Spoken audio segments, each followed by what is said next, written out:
Good afternoon, I'm Stanley Heller. I'm Administrator of Promoting Enduring Peace, and I'm very happy to start this press conference to talk about the Dorothy Day Award, which we are presenting for the first time here in Connecticut, and we're going to award it this year to Mahmoud Khalil. And what I'll do is explain to the media here that we'll have three speakers: Martha Hennessy of the New York Catholic Worker, Mark Colville of Amistad Catholic Worker, and Shelley Altman of Jewish Voice for Peace New Haven. So they'll be speaking soon. Now, Promoting Enduring Peace has been around for near 70 years. We're best known for our Gandhi Peace Award. Some of the recipients of note: Eleanor Roosevelt was the first, Cesar Chavez, Ralph Nader, and also Dorothy Day. That award is kind of for a lifetime achievement in peace or environment. And for years we've been talking about having another award for people who might be a political prisoner, or in grave danger, or a young person who has done something very important. And in the case of Mahmoud Khalil, he bets 1,000. All three categories are taken there, are filled. So he is a Palestinian. He was born of refugee parents in Syria. In 2012, I believe, when the Arab Spring, as they sometimes call it, came to Syria, he was a participant. I think he went to some of the rallies. At any rate, his family decided to flee, and so they left Syria with tens and hundreds of thousands of others. And he came to the U.S. to go to Columbia University, and that's quite an achievement. Thank you very much. Quite an achievement for several reasons. One is that it's very hard to get into Columbia University. It's an elite institution, but probably it was a lot harder to pass the checks to get into the U.S. for refugees. 8 different security institutions have to approve, and so he did get this approval. October 7th comes, the what they call the Hamas attack, a military attack, and also accompanied by atrocities. And then October 8th, the incredible and monstrous Israeli government response that has continued to this date. Something that, very briefly, the International Court of Justice has said it is quite probably a genocide, and that they have ordered Israel to take various measures to make sure that the various aspects of genocide do not happen. Israel, far from obeying this, continued their awful assault on Palestinians, and neither the elderly, women, or children have been spared. So, as the months went by, there was protest, and there were protests at Columbia University and followed by other universities.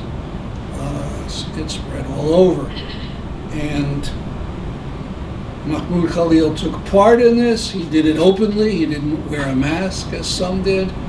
He was a graduate student. He then was widely respected as a speaker, and then he helped mediate things with the university. There was various things that the students did. They pitched tents on a grassy lawn. At one point, they occupied a building. They called it Hind Hall in honor of a little girl who was murdered in January of 2024 while she was in touch with the Palestinian Red Crescent, who tried to save her. Instead, the Red Crescent ambulance officials were killed, and she herself lost her life. And then they named that hall for her. At any rate, this is very significant, amazing things that he did. And then we have Trump coming to power and his vow to quiet the campuses, and he was going to do this with expelling people whom he claimed were Hamas supporters and anti-Semites. And Khalil was arrested. Now, not only is there no evidence given, even to the immigration judge, of any material support for Hamas or any anti-Semitism on his part, like speeches with anti-Semitic things being said. None of that evidence was given. There's also the fact that the hypocrisy of the Trump administration to even talk about itself as being an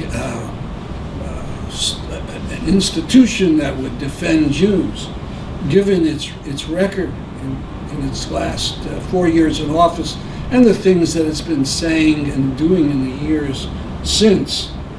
There was an excellent article. We're a block away from Yale University, and Timothy Snyder, one of their most prominent professors, did a piece just 2 days ago, which he entitled "Fomenting Anti-Semitism." And he sees the Trump administration as being deliberately involved in doing that and in using the anti-Semitism issue for its gain. And he has, if I may, he talks about the instigators, the target, the history, the provocation, and the conspiracy theory. And for instigators, he talks about the two of the most important people in it: Trump himself, meeting a couple years ago with raging anti-Semites, Ye, and that other fellow who laughs at the Holocaust, having dinner with them.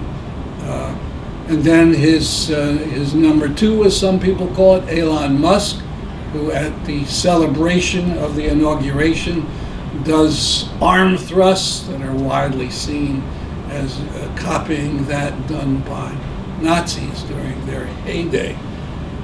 The target being the universities that the administration wants to put under its control, doesn't want any protest, and they're using the issue, their crocodile tears of protecting Jews as the way they're going to do this. The history, he says, when they burn books, when they put the universities under control, it's never done for the benefit of Jews, and Jews never benefit from these actions. And then the provocation, he again, Timothy Snyder says, the sweeping of people off the streets, very often Muslims, certainly is going to stir up religious bigotry, perhaps on all sides. And this is the provocation of the administration, certainly something not going to help Jews. And finally, he talks about the conspiracy theory, the whole business that so much is involved with supposedly protecting Jews. It allows the conspiracy theory to grow that Jews are in charge, that Jews are behind all this. And so, all in all, Snyder sees this as fomenting anti-Semitism. And certainly we see anti-Semitism going on. Back in the first administration, we had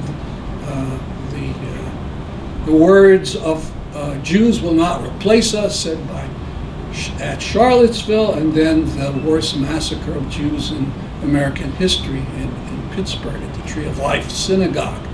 And now we see more aspects. We're told a white supremacist just yesterday, or the day before, tried to firebomb and perhaps assassinate the governor of Pennsylvania. So anti-Semitism is certainly terrible and needs to be denounced, but arresting someone doing very noble work in protesting a genocide is the absolute worst way to do this. So one thing I have left out is why Dorothy Day. We established this new Dorothy Day Award. She was a journalist, a reformer in the Catholic Church, set up the Catholic worker movement, and was herself arrested many times in her actions. So we at Promoting in Peace admire her, and in fact in 1975 gave her the Gandhi Peace Award. So I am proud now to introduce the granddaughter of Dorothy Day, Martha Hennessy, who's going to talk about Dorothy Day and the work that the Catholic worker movement does in New York and other places, and perhaps some reflections about Mahmoud Khalil.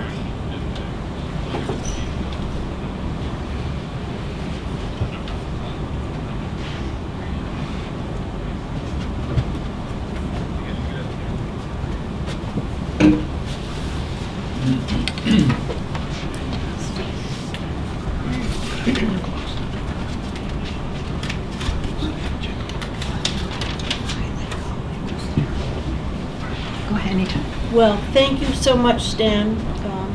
This is the first that I've heard of the Dorothy Day Award with your organization, so much appreciated.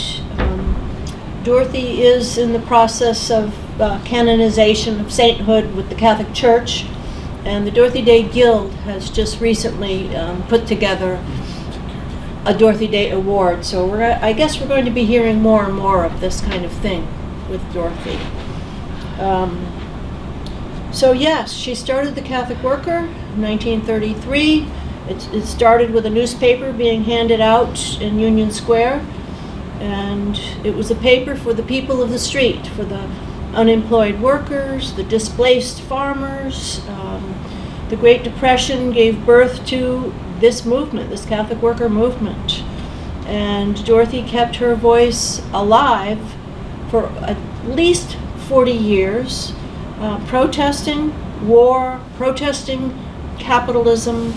She was instructed by a French peasant by the name of Peter Morin, whose ideals were to bring forth Catholic social teachings and take care of the most vulnerable among us, and to help create a new world within the shell of the old. Those are Peter's words.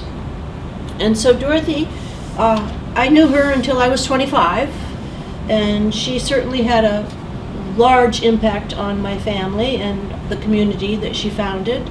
And to this day, we're still feeling the repercussions of her life and her work. Once you've known Dorothy Day, you just spend the rest of your life trying to understand what that meant and what hit you. And those are the words of my sister Kate. So Dorothy was one who believed in pacifism. She believed in poverty. She believed in living in precarity. That brings us closer to God. And she also believed in personalism, something she learned about the French philosophers. And Jesus, being a personalist, inviting the fishermen to come join him. So these are the things that she practiced in her lifetime. And I learned this from my mother as well, is compassionate acceptance. We are one of another, no matter what ethnic or religious background, the mystical body. And we also spend our time in our houses of hospitality now practicing the works of mercy, of feeding the hungry, clothing the naked. The Sermon on the Mount is our manifesto. So Dorothy is a very powerful figure to develop an award for. So I appreciate that. Thank you so much for bringing that out. And I just want to quote a little bit from Marco Rubio, a Catholic. Part of the very sparse evidence that was produced against Mahmoud Khalil included this term. There's a problem with him potentially having serious adverse foreign policy consequences. Freedom of speech, speaking out against mass murder, freedom of assembly on our U.S. campuses. All of this is being challenged by the current administration.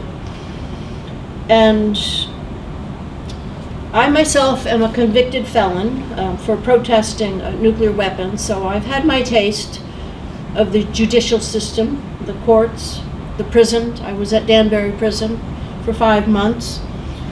And, you know, we use the law in a way that ends up sacrificing justice. And this is what we're observing right now with this particular case.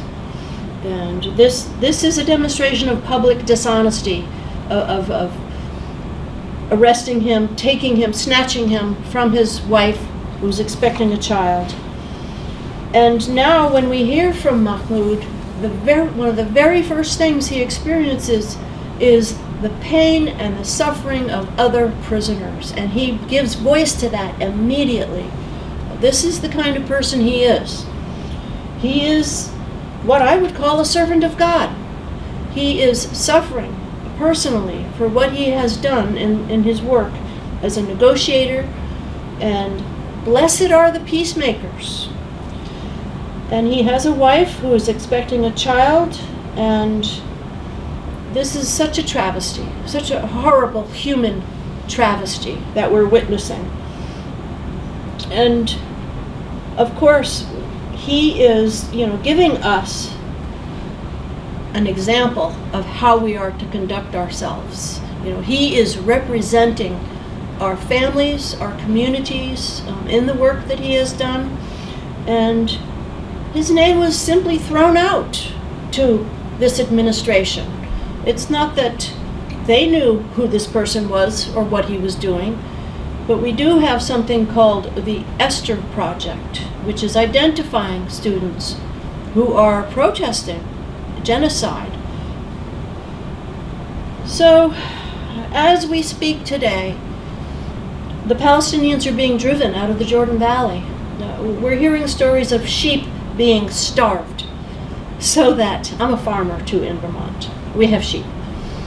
So these cattle populations are being brought in while the sheep are being displaced. My mind goes to the land and to the people when I observe what's happening with the erasure of Palestine. And so Mahmoud Khalil, he is suffering, but he's also bringing us hope. He's bringing us so much hope. And from what I can tell, anyone who is killing is removing themselves further from God. And I just want to end with this reading from Isaiah. Mahmoud is a devout Muslim.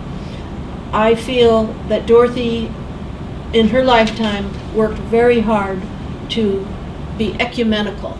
And I want to pull from some of these Hebrew words. But I do feel that his faith and his people's faith are helping them. They're being martyred. They're dying every day. And what this points out to us is that we are in a horrible moral dilemma and deplorable situation now in terms of how we're responding to what's happening in Gaza. But I want to end with the words of the prophet Isaiah. It was today's readings, and I felt that it applied to him beautifully. And this is God speaking. This is Allah speaking. I have grasped you by the hand. I formed you and set you as a covenant of the people, a light for the nations, to open the eyes of the blind, to bring out prisoners from confinement, and from the dungeon those who live in darkness. And so what happens to Mahmoud will be happening to all of us. We're all in this together, and we are in a time of grave darkness. And I pray for him and his wife and his unborn child and his family every day that he will be released soon. Thank you.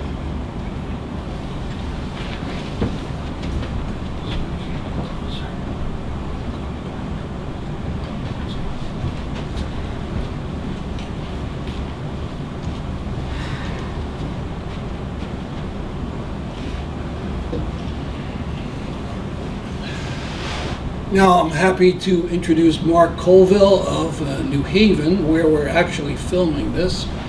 And Mark's a longtime activist with the Amistad Catholic Worker Movement, and he's done great work among the unhoused and in protesting nuclear weapons and many other situations. So we're very happy to have him speak for a while.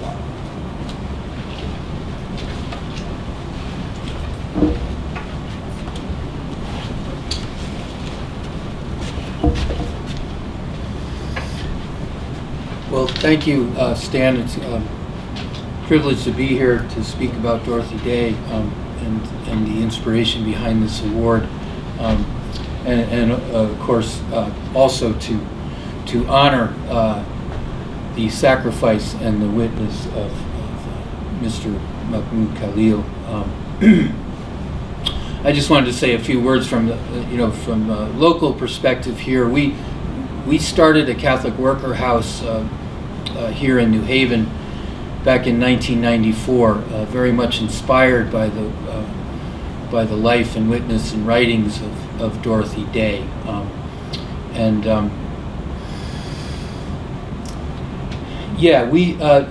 the principles around which we're trying to live, and which of course Dorothy and Peter Morin founded this movement, have to do with nonviolence, voluntary poverty, pooling of resources, and most of all being engaged in a neighborhood in such a way that we're working for social change, and particularly we're working on trying to create safe and nonviolent spaces for those who have been abandoned by the system and by law and policy here in New Haven. And through the course of this work, we've come to recognize in the struggle for liberation that's going on in Palestine and the struggle against genocide, we've come to see the same kind of roots of oppression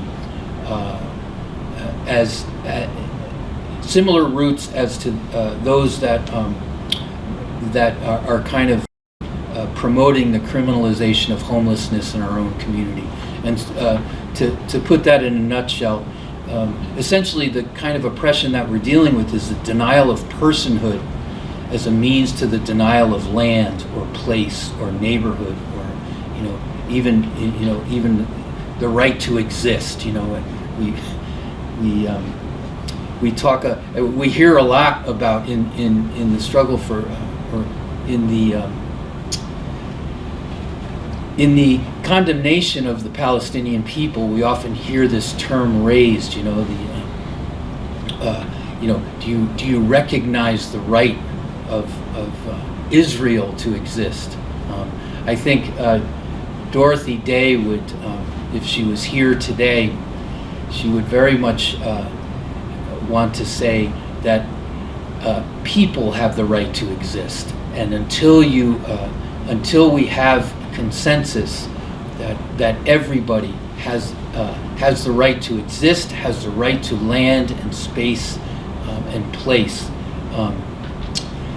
that she would stand in resistance to any system that would deny that.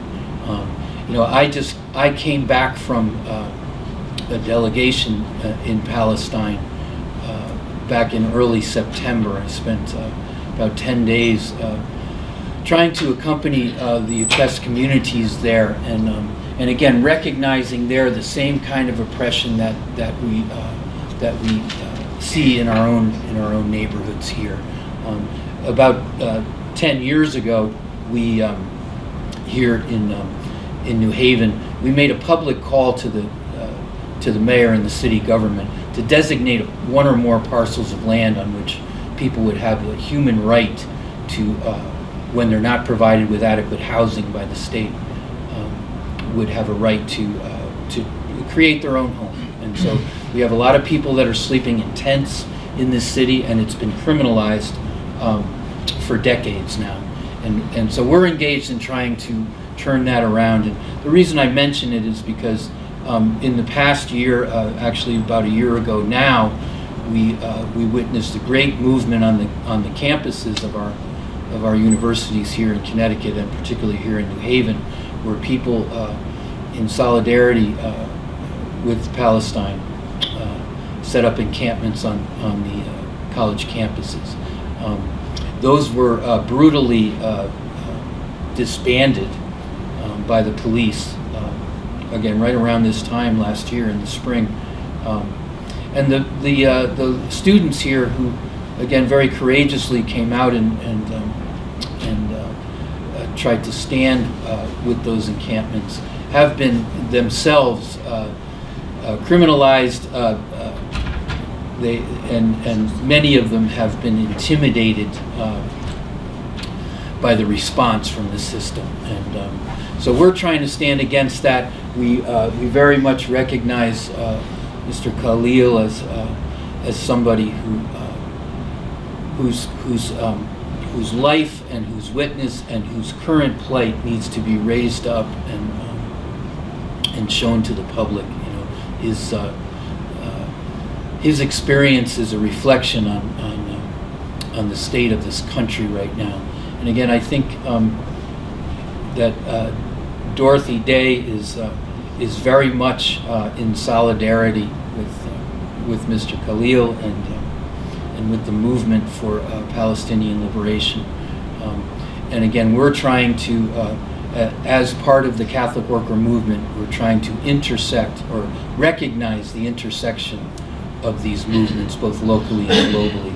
And so there's a very powerful, potential here for, the kinds of oppressions that local communities are experiencing all around the world need to be linked up in very concrete ways. And again, I just want to lift up Mahmoud Khalil as somebody who has paid a personal price for that. We're all very much suffering with him and his family as they try to get reunified. So I very much want to say thank you to Promoting Enduring Peace for raising up Mr. Khalil by awarding him this award, and I certainly hope that in the very near future that we can present it to him personally. And so thanks, and I raise up a universal prayer for Mahmoud Khalil and his family.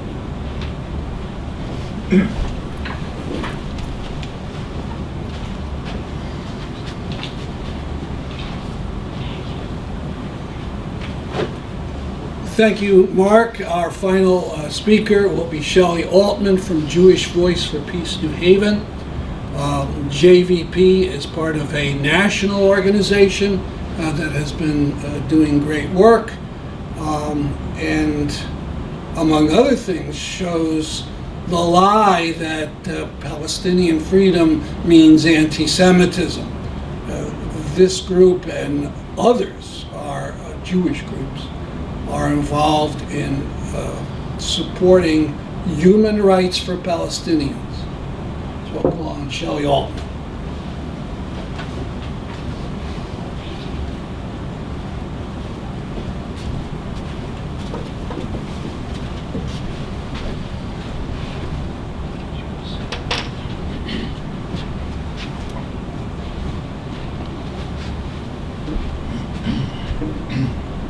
Thank you, Stan.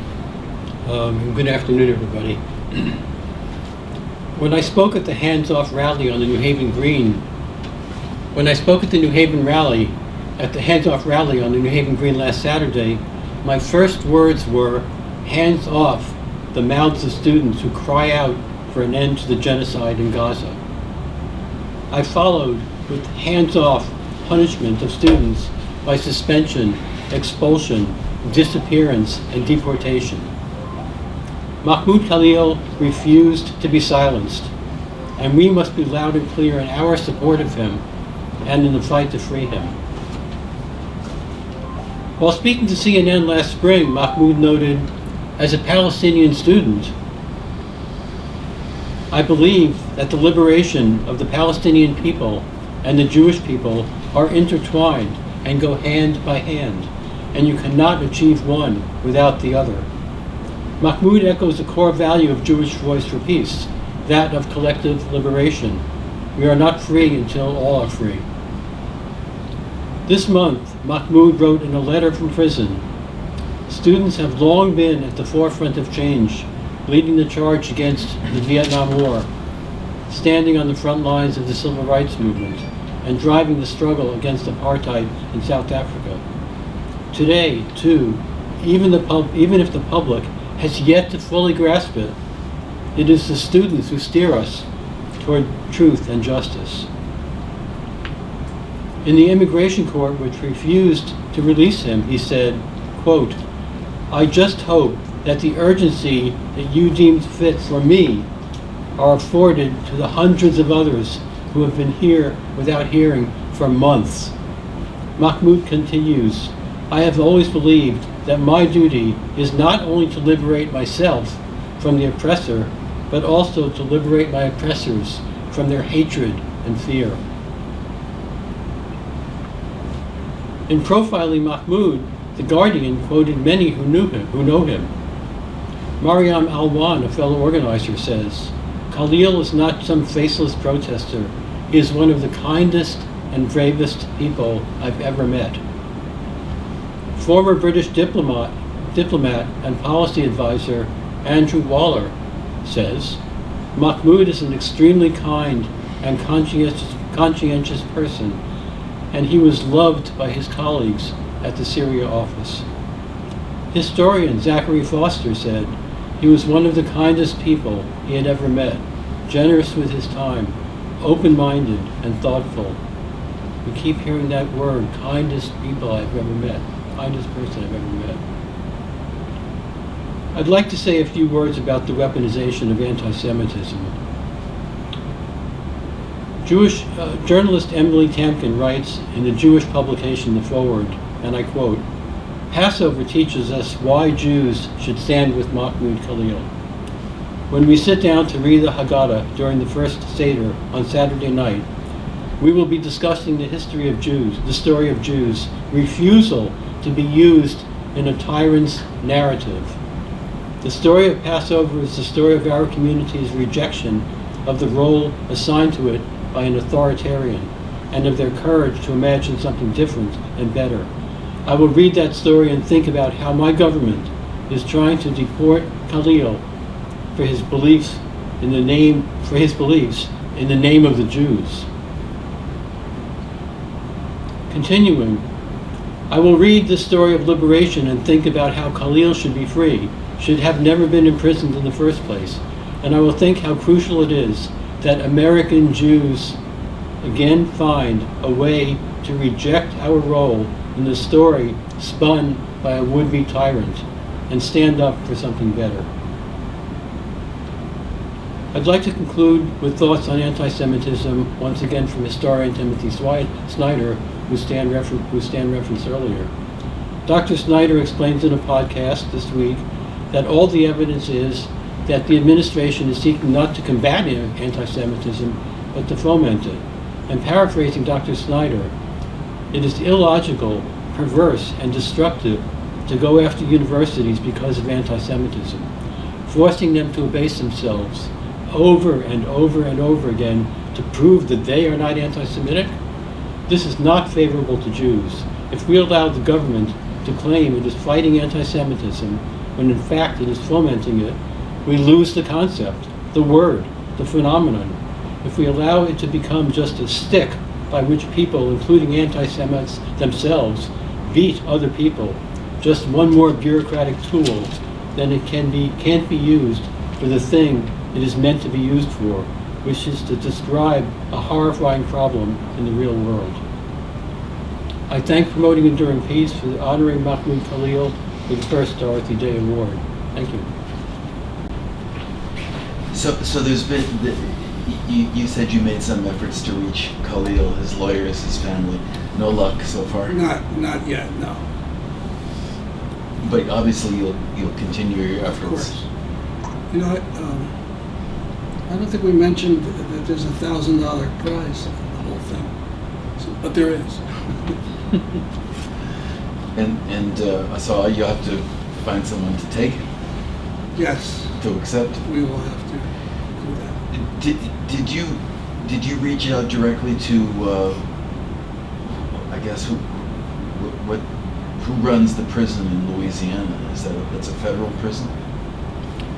Yeah, no, we have not. You were going through his lawyers. Or his family. His family. It didn't occur to us to try Right. to contact. So at this point, they don't know that this award has been given. At this point, Yeah, I guess they don't.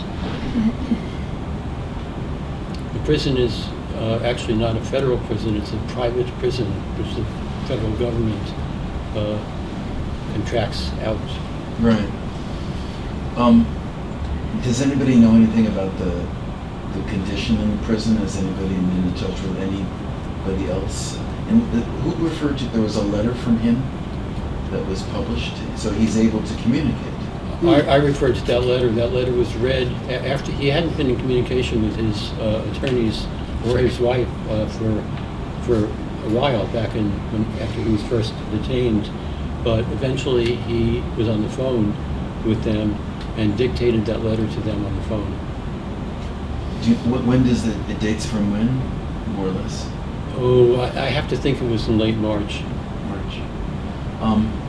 So how long has he been in prison? Since March 8th.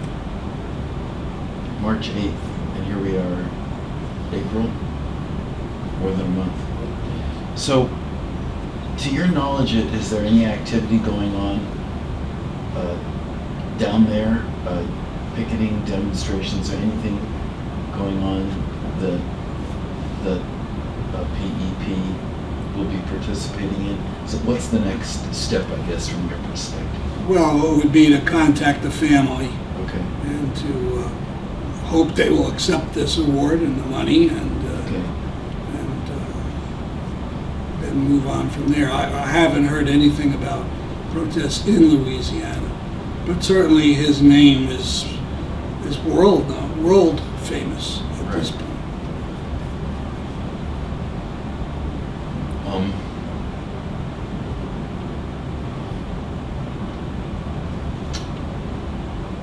Does so